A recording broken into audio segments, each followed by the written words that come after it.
Hello, नमस्ते, सत श्री अकाल। कैसे हैं आप सबके हाल चाल। 91.2 NIVH हेलो दून पर मैं मेघना करती हूं आपका स्वागत। और आज हम बात करने वाले हैं ऑक्यूपेशनल थेरेपी पे। और आज हमारे साथ मौजूद हैं NIPVD के कंसल्टेंट ऑक्यूपेशनल थेरेपिस्ट मिस सिमरन दहरान। Welcome ma'am.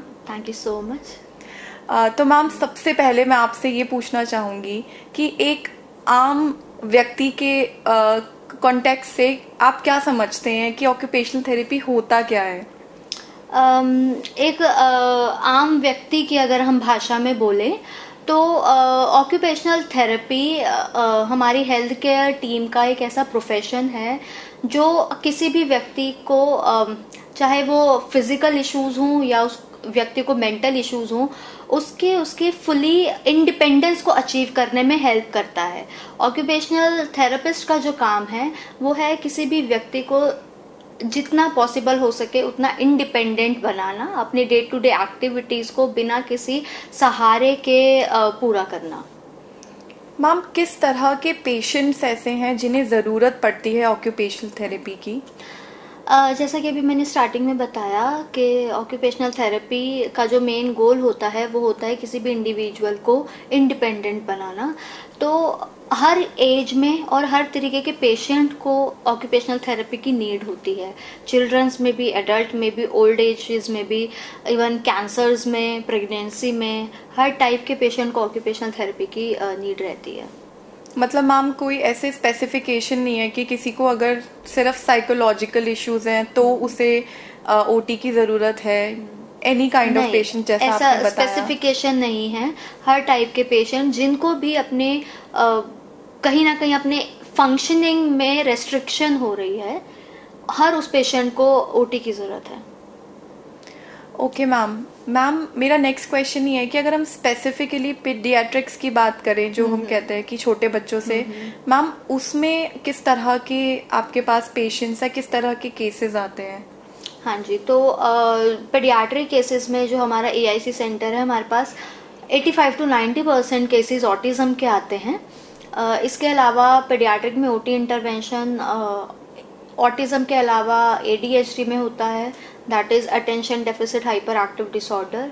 डाउन सिंड्रोम में होता है learning disability, SPD that is sensory processing disorder. उसके अलावा अगर ID के केसेस हैं, इंटेलेक्चुअल डिसेबिलिटी, इन सब चीज़ों में हमें ऑक्यूपेशनल थेरेपी की नीड होती है। बल्कि इसके अलावा अगर आप पेडियाट्रिक केसेस का ही पूछ रहे थे, तो पेडियाट्रिक्स में भी अगर किसी बच्चे को फ्रैक्चर हो जाता है तब भी ऑक्यूपेशनल थेरेपिस्ट की नीड रहती है, या सेरिब्रल पाल्सी।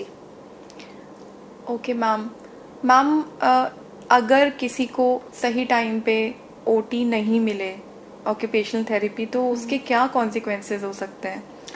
अगर टाइम पर ओटी नहीं मिलती, अगर मैं पेडियाट्रिक केसेस की ही बात करूं, अगर टाइम पर ओटी नहीं मिल पाती है तो उस बच्चे के डेवलपमेंटल माइलस्टोन्स को अचीव करने में और डिले हो जाता है और बच्चे की कंडीशन वर्स होती चली जाती है। इसलिए ओटी टाइम पर हर बच्चे को मिलनी, जिनको नीड है, टाइम पर मिलनी बहुत इम्पोर्टेंट है। Okay ma'am, next adult cases अगर हम बात करें कि जो यंग एडल्ट्स होते हैं, तो उनके केसेस में क्या रोल रहता है ऑक्यूपेशनल थेरेपी का? हाँ, तो एडल्ट भी काफ़ी केसेस हैं जहाँ पर ओटी की ज़रूरत होती है। जैसे कि अभी मैंने आपको बताया, फ्रैक्चर के केसेस अगर आते हैं तो उसमें भी फ्रैक्चर के बाद बहुत सारी रेस्ट्रिक्शंस हमारी लाइफ में आ जाती है। रेंज ऑफ मोशन कई बार कंप्लीट नहीं हो पाता ट्रीटमेंट के बाद भी, तो उसमें ओटी इंटरवेंशन की ज़रूरत होती है। या फिर ब्रेन इंजरी हो जाए, स्पाइनल कॉर्ड इंजरी हो जाए, या अगर किसी को यंग पार्किंसंस हो जाए, यंग एजेस में भी कभी कभी पार्किंसंस हो जाता है, वहाँ पर ओटी की ज़रूरत होती है। या स्ट्रोक हो जाए, या यंग ऑटिस्टिक हमारे पास इंडिविजुअल्स होते हैं, फिर वहाँ ओटी की ज़रूरत होती है। या कोई ID का केस है, वहाँ पर ओटी की ज़रूरत होती है। या कोई बेड रिडन पेशेंट है, वहाँ पर ओटी की ज़रूरत होती है। तो ओटी एक भी ऐसा एरिया नहीं बचा जहाँ पर ऑक्यूपेशनल थेरेपिस्ट की नीड ना हो। मतलब मैम, इसकी बहुत ही वाइड एप्लीकेशन है, लेकिन हम लोगों को इतना पता ही नहीं है इसके बारे में। बिल्कुल। एंड मैम, अगर हम ओल्ड एज की बात करें तो ओल्ड लोगों को भी इसकी ज़रूरत पड़ती रहती है? बिल्कुल, जेरियाट्रिक केसेस में तो देखें ना, क्योंकि ओटी का मेन रोल ही क्या है कि हर किसी को इंडिपेंडेंट बनाना है ना। जेरियाट्रिक जैसे एक पर्सन अपनी ओल्ड एज की तरफ प्रोसीड करता है तो उसके बहुत सारे काम रिस्ट्रिक्टेड हो जाते हैं। और जैसा कि हम देखें कि एक एज होते होते लोगों को नीज में कितनी प्रॉब्लम होने लग जाती है, बैक इश्यूज बहुत ज़्यादा होने लग जाते हैं, आर्थराइटिस डेवलप होने लग जाता है। इन केसेस में ओटी की तो बहुत ज़्यादा नीड होती है कि अपने डे टू डे लाइफ वो कैसे करें, क्या प्रिकॉशंस रखें। ओटी का काम प्रिकॉशंस बताना भी है ताकि कंडीशन वर्स ना हो। तो क्या उनको प्रिकॉशंस रखनी चाहिए, क्या अपने लाइफस्टाइल में मॉडिफिकेशंस करने चाहिए कि वो ज़्यादा से ज़्यादा एफिशिएंट हो सकें अपने काम में।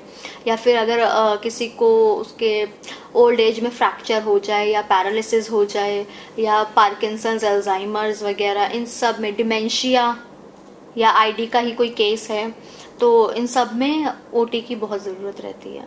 मैम एक मेरी क्वेरी थी कि मैम ये पर्सनल डिसीजन होता है पेशेंट का या इसकी फैमिली का कि हमें ऑक्यूपेशनल थेरेपी लेनी है, या फिर ये वाया किसी डॉक्टर के रिकमेंडेशन के होता है?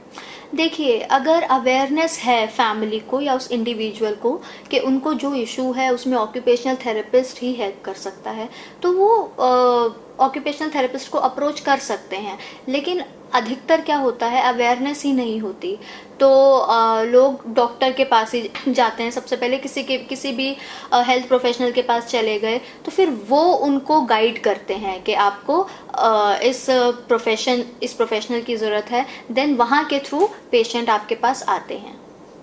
जैसे अगर हम पेडियाट्रिक केसेस की बात करें तो पेरेंट्स को ज़्यादा चीज़ें नहीं स्टार्टिंग में समझ आती, उनको बस ये समझ आता है कि हमारा बच्चा 2 साल का हो गया और बोलता नहीं है, तो वो सिर्फ इस कंप्लेन को लेकर के बच्चा बोलता नहीं है वो चले जाते हैं किसी भी हेल्थ प्रोफेशनल के पास जो उनको इजीली अवेलेबल होते हैं आसपास, डॉक्टर के पास, वहाँ चले जाते हैं। फिर वो बच्चे को असेस करते हैं, वो ऑब्जर्व करके उनको पता होता है कि ओके इसमें ऑटिस्टिक फीचर्स हैं, फिर वो रेफर करते हैं एक ऑक्यूपेशनल थेरेपिस्ट के पास। ऐसी कोई पैरालिसिस का कोई केस है किसी हॉस्पिटल में, तो पेशेंट को तो इतनी अवेयरनेस नहीं है कि हमें किस हेल्थ प्रोफेशनल की ज़रूरत है, फिर वो रेफ़र करते हैं ऑक्यूपेशनल थेरेपिस्ट के पास। तो इट्स ऑल अबाउट अवेयरनेस। अगर किसी को अवेयरनेस है, जानकारी है कि हमें ऑक्यूपेशनल थेरेपिस्ट के पास जाना चाहिए, तो वो पर्सनली अप्रोच कर लेते हैं, वरना कोई और हेल्थ प्रोफेशनल उन्हें रेफ़र करते हैं। ओके मैम, किन तरह के जो सेटअप्स होते हैं वहाँ पे हमें ऑक्यूपेशनल थेरेपिस्ट अवेलेबल होते हैं, जैसे हॉस्पिटल्स फॉर एग्जांपल या क्लिनिक्स? तो अब तो क्या है, क्योंकि धीरे धीरे अवेयरनेस बढ़ रही है और अब लोगों को पता चल रहा है कि हर जगह ऑक्यूपेशनल थेरेपिस्ट की नीड है, तो हॉस्पिटल्स और प्राइवेट गवर्नमेंट दोनों हॉस्पिटल्स में ऑक्यूपेशनल थेरेपिस्ट होते हैं। साथ साथ अब हर स्कूल में एक ऑक्यूपेशनल थेरेपिस्ट अपॉइंट किए जा रहे हैं, या फिर आपको प्राइवेट क्लिनिक्स भी मिल जाते हैं जहां पर ऑक्यूपेशनल थेरेपिस्ट या कुछ ऑर्गेनाइजेशंस, बल्कि जिनको काफ़ी अवेयरनेस है वो लोग अपनी कंपनीज में भी ऑक्यूपेशनल थेरेपिस्ट रखते हैं, क्योंकि ऑक्यूपेशनल थेरेपिस्ट का एक ये काम भी है कि वो एक प्रॉपर अर्गोनॉमिक्स प्रोवाइड करें। फॉर एग्जाम्पल, एक मैं एग्जाम्पल बताती हूँ, वर्कर्स पूरा 9 to 5 काम करते हैं, एक ही चेयर पर बैठकर एक ही लैपटॉप या कंप्यूटर को देखते हुए काम करते हैं। Over the period of time उनको एक बहुत कॉमन सी चीज़ है सर्वाइकल डेवलप हो जाता है, बैक पेन डेवलप हो जाता है, नीज में पेन डेवलप हो जाता है, आई साइट वीक हो जाती है।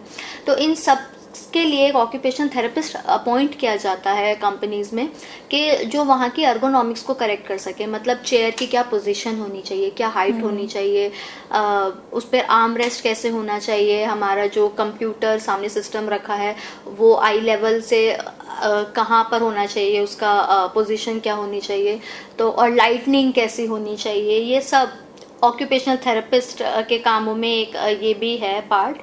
तो एम्प्लॉयज़ को आगे जाकर कुछ बैक पेन या सर्वाइकल ना डेवलप हो, इसलिए ऑक्यूपेशनल थेरेपिस्ट ऑर्गेनाइजेशंस और कंपनीज में भी अपॉइंट किए जाते हैं। मैम स्कूल्स वगैरह में? स्कूल में बिल्कुल ऑक्यूपेशनल थेरेपिस्ट, क्योंकि अब ये है ना स्पेशल बच्चों को अब स्कूल्स में, हर स्कूल में एडमिशन दिया जा रहा है, तो स्पेशल एजुकेटर्स के साथ साथ उधर ऑक्यूपेशनल थेरेपिस्ट भी होने चाहिए ताकि उन बच्चों को जो नेसेसरी ट्रीटमेंट है उनको वहाँ पर मिल सके। इसलिए स्कूल्स में भी ऑक्यूपेशनल थेरेपिस्ट मिलते हैं। ओके मैम, आप हमारे व्यूअर्स और लिसनर्स को कुछ मैसेज देना चाहेंगे? जी, एज अ ऑक्यूपेशनल थेरेपिस्ट मैं सबको ये मैसेज देना चाहूँगी कि इनिशियल स्टेजेस पर अगर आपको बच्चे में कोई भी इशू लगता है तो उसको ऐसे ही इग्नोर ना करें। टाइम से किसी भी आप हेल्थ केयर प्रोफेशनल के पास जाएं ताकि वो आपको गाइड कर सकें कि आगे बच्चे का जो ट्रीटमेंट है वो कैसे होगा, या जो उसको इशू है उसके बारे में आपको बता सके। कई बार हम चीज़ों को बहुत इग्नोर कर देते हैं कि कोई बात नहीं, अभी नहीं बोलता, थोड़े टाइम में बोल लेगा, या फिर कोई बात नहीं है तो नॉर्मल है। कुछ बिहेवियर्स ऐसे होते हैं, लोग उसको बहुत नॉर्मल लेकर चलते हैं, लेकिन नहीं, हमें हेल्थ प्रोफेशनल्स की हेल्प ज़रूर लेनी चाहिए, एक बार गाइडेंस ज़रूर लेनी चाहिए, ताकि अगर बच्चे को किसी मेडिकल इंटरवेंशन की ज़रूरत है तो बच्चा उसका पूरा फ़ायदा उठा सके।